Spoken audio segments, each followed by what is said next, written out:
Good afternoon, everybody, and you will have to pardon me that I will only speak in English, but I'm sure you don't want to hear my Chinese because it doesn't exist. I also apologize for the rather bad photograph that's been put up here, but I will first start off by thanking the Taiwan Telematics Industry Association, especially President James Hsu and Secretary General Paul Chow for putting this event together. Cyient as an organization has only been in Taiwan for about 18 months, but the reception that we have got for our services and for what we do has been really phenomenal, and thanks in a large part to the organizations like TTIA, which have enabled our presence here and enabled us to start our business here. Very quickly, Cyient is a technology design company, and what we do is we use technology to create products that enhance lives, and lives are everybody's lives. To just give you a scale of what we do, we work in industries such as semiconductor, where the unit of measure is really nanometers. The weight of a part is a few grams, but the data that those parts or those chips transmit is in gigabits per second, and the life cycle of a product is typically 24 to 36 months, and the design cycle is really 6 to 8 months. The other extreme example I'll give you is the aerospace industry, where we also work and where we help various customers design products. And to give a comparative scale, the largest product in aerospace that we've designed is 80 meters long. It weighs 500,000 kilograms. It almost travels at the speed of sound, and ultimately the life cycle is anywhere from 50 to 60 years, and this is the Boeing 747-8. So we as a technology services company take a lot of pride in the fact that we help our clients design products that enhance lives. What binds it all together is our value proposition, which fondly also is the theme of this conference, which is designing tomorrow together. And I just want to take a few minutes on articulating what this has meant to us and why we're so excited really to be here at this conference this afternoon. If you look at the rate of adoption of new products, it's been significant and rapid.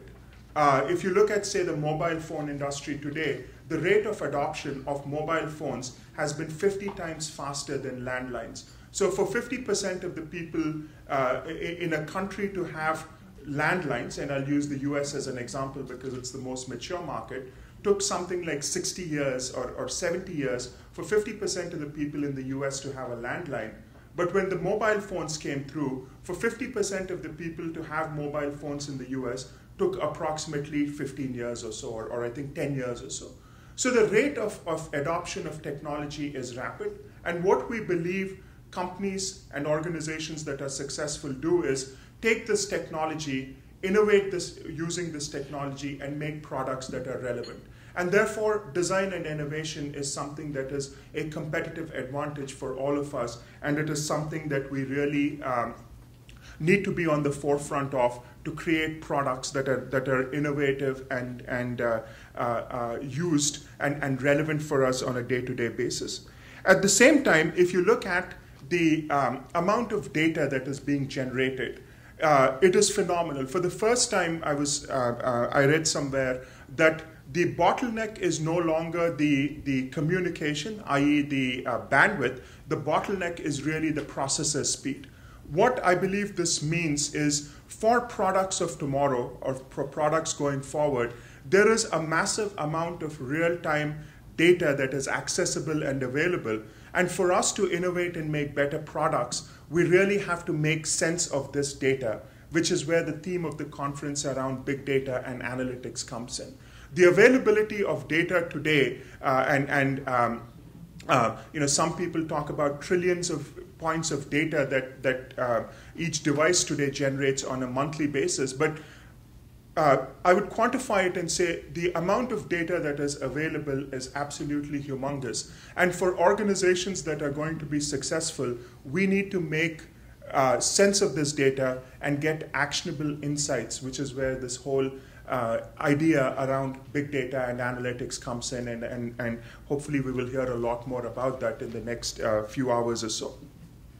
And the last part, and I think possibly the most important part of being together, another sub-line here is enabling collaboration.